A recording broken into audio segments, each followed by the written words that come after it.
இன்றைக்கு வந்து மா அவிச்சு காட்ட போகிறேன். ஸோ அதுக்கு நான் இந்த பெரிய நீத்துப்பட்டி எடுத்து அதுக்கு மேலே வந்து பேப்பர் டவலால் போட்டிருக்கிறேன். இப்படி போட்ட பிறகு இதில் வந்து பச்சை மா இருக்குது, ஆல் பர்பஸ் ஃப்ளா இருக்குது. இது வந்து அளவண்டு இல்லை, உங்களுக்கு தேவைக்கு அளவான மா வந்து நீங்கள் போட்டு அவிக்கலாம். இதில் பச்சை மா வந்து போடுறேன். இப்போ நாங்கள் போட்ட பேப்பர் டவல் இருக்குல்ல, அதால் இந்த மாவை வந்து மூடுங்கோ.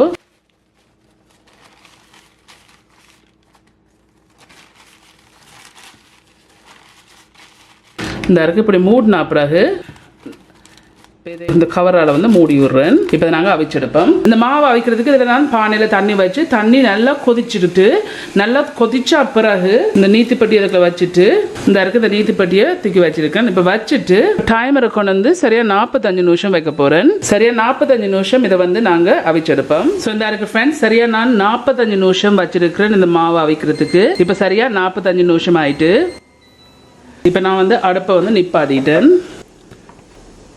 இந்த மா வந்து சரியாக அவிஞ்சிட்டேன்னு பார்க்குறேன்டா. 45 நிமிஷத்துக்கு பிறகு இந்த இருக்க ஒரு முள்ளு கரண்டியால் எடுத்து இப்படி வச்சு பாருங்க. நல்லா இறுக்கமாக போகணும். இந்த இப்படி நல்லா இறுக்கமாக போகணும்.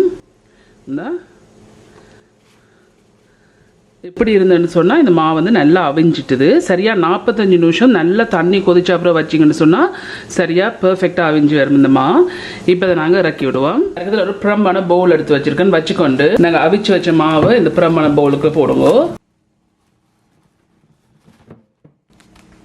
பேப்பர் டவலை வந்து ரிமூவ் பண்ணி விடுங்க.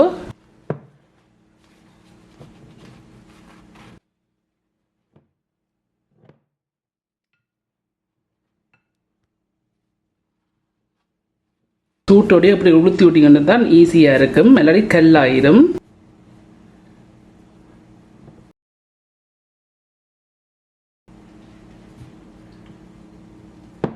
இதை நாங்கள் அரைச்செடுப்போம். சுட சுட வந்து நீங்கள் அரைச்செடுத்தீங்கன்னா ஈஸியாக இருக்கு வேணும்னு சொன்னால் கட்டியாகாது. இந்த மாவை வந்து அரைக்கிறதுக்கு இந்த சின்ன கண்ணில் அறுதட்டு எடுத்துருக்கேன். இந்த மாவை வந்து அரைச்செடுப்போம்.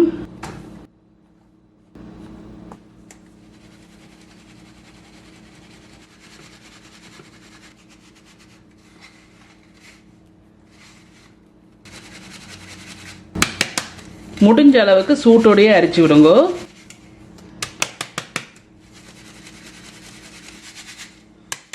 இந்த இருக்கு நான் அரிச்சதில் வந்து இவ்வளோ கட்டை வந்திருக்கு. இது தேவையில்லை வீசிவிடுங்கன்னு சொன்னால் நாங்கள் அவிக்கிற டைம் வந்து வேர்வை வர்றபடியாக இதை நீங்கள் கிரைண்டரில் போட்டு அரைச்செடுக்க தேவையில்லை. ஸோ முடிஞ்ச அளவுக்கு அரைச்சி போட்டு இதில் வர கட்டையை வந்து கொட்டி விடுங்க. இந்த இருக்கு இந்த மா எல்லாத்தையும் இதே மாதிரி அரைச்செடுக்க போகிறேன். ஸோ இந்த இருக்கு ஃப்ரெண்ட்ஸ், நான் இருந்த எல்லா மாவையும் வந்து நான் இப்படி அரைச்சி வச்சிருக்கேன். ஸோ இப்படித்தான் இந்த மா வந்து அவிக்கிறது. சரியாக 45 நிமிஷம் நீங்கள் அவிச்செடுத்தீங்கன்னா தாராளமாக காணும், நல்லா அவிஞ்சு வரும். ஸோ இதில் எதை நீங்கள் இடியப்பம் புட்டு என்னண்டாலும் உங்களுக்கு என்னத்துக்கு அவிச்சமா தேவையோ அதுக்கு நீங்க பாவிக்கலாம். சோ இந்த இருக்கு இப்படித்தான் இந்த மா வந்து அவிச்செடுக்கிறது செய்து முடிஞ்சது.